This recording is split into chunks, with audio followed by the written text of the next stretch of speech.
Hello,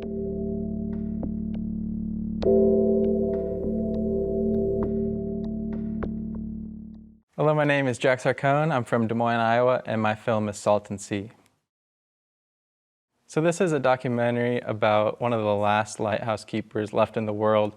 There aren't any left in the United States, so this was an adventure out to Ireland to find one of less than a dozen lighthouse keepers that are still there. The life of a lightkeeper. I found Gerald online. He has a website and a book that's out about his life. So I read his book and then reached out to him and became kind of pen pals with him up until I met him in Ireland. Gerald is an amazing subject. He had so much wisdom, had such an amazing life that he's really someone from history that's living now. I sat down with him for a couple sessions, about 2 hours at a time, and just let him tell everything, his whole story, the history of Irish lighthouses, the future of them, and just his thoughts, and contextualize this lifestyle with his life and what it was like to kind of preserve that lifestyle. I went with my sister. We stayed at the lighthouse for 3 days.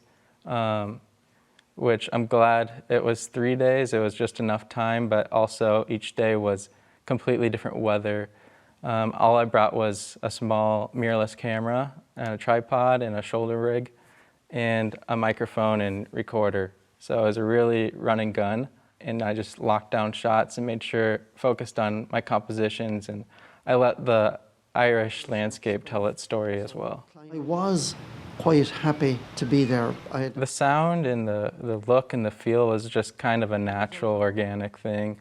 I didn't really spend too much time in post mixing and mastering the soundscape. It just kind of happened as it was. I didn't add anything.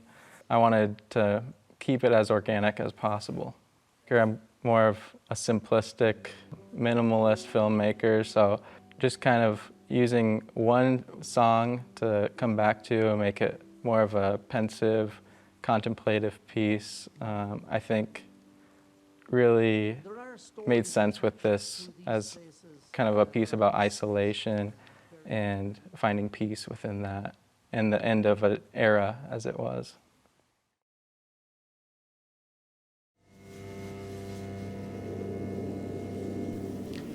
A lighthouse is alive.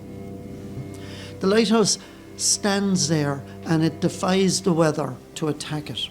It stands up to all the elements and it's performing its own duty, keeping that light or making sure that the light shines out. Yes, the keeper has to do his work, but the lighthouse is there doing its own thing, what it was made to do. So, yeah, a lighthouse has a life of its own.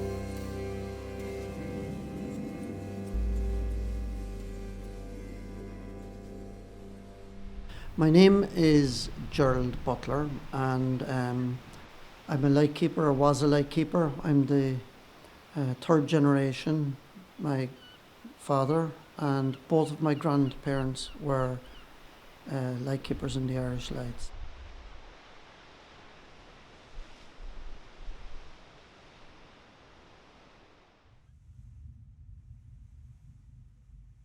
This is where I grew up. This was our family home. My father was the lightkeeper here, and it was great living here.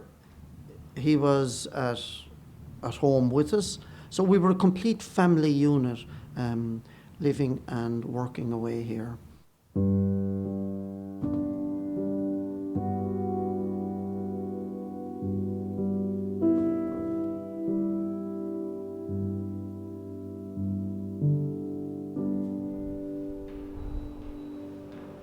The life of a lightkeeper. It's a sedentary way of life. You're very isolated in it, so you're very cut off from the general public. It's something that I was kind of used to, but still in all, you really don't know it properly until you experience it. And I can remember when I landed on Inishtirit, when the helicopter left the rock, the isolation was colossal. You were on this rock and there was no getting off of it. You know, there was a part of your mind wanted to be at home or wanted to be somewhere else, and you needed to detach. And detaching takes a little bit of time. For me, that was never an overriding feeling because I was quite happy to be there. I had an adventurous enough spirit, so climbing, exploring was fantastic. When I was out on a rock, I completely lost sense of time. You'd know the time you were coming on watch and going off watch, and you'd know when the watches were changing at the end of the week. It allowed me great time to read, great time to grow inwardly, to get an understanding of life itself. When I look at what's happening around me, every wave that'll strike the rock, that's been going on for millions of years. So you can sit and look at that and know that your time here is just a drop in the ocean.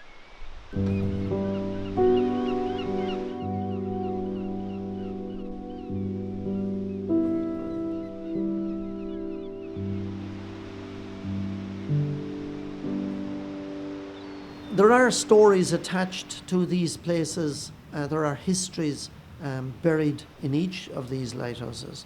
Incidences that happened, such as the passing of the Lusitania. I remember reading in a book one time where a young boy might ask his father, what were those things? Automation really changed the entire face and use of lighthouses. The motto of the Irish Lights was in salutem omnium, for the safety of all. So that was why we were here. We were here and we were offering navigational aids. We were also keeping a watch out for anybody who got into difficulty. And yes, we were living up to that. That was for the safety of all. But now the automation program came in and the demanning that went with that. So the motto has changed. And personally to me, I feel that's awful. It's awful to change that motto. And I think it's been truthful to change it. I think they have to change it because now lighthouses are no longer there for the safety of all. It's up to a ship to provide its own safety. The RNLI, the lifeboats, and the Coast Guard are here to help. But lighthouses are not keeping an eye out anymore.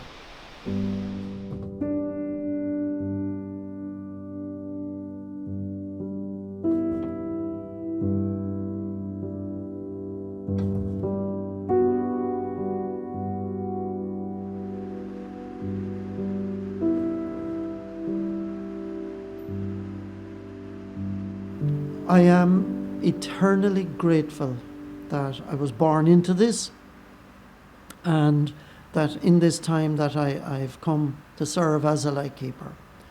Looking back on it, no, I would never have been anything else. A businessman, forget it. A farmer, maybe, but I don't think so.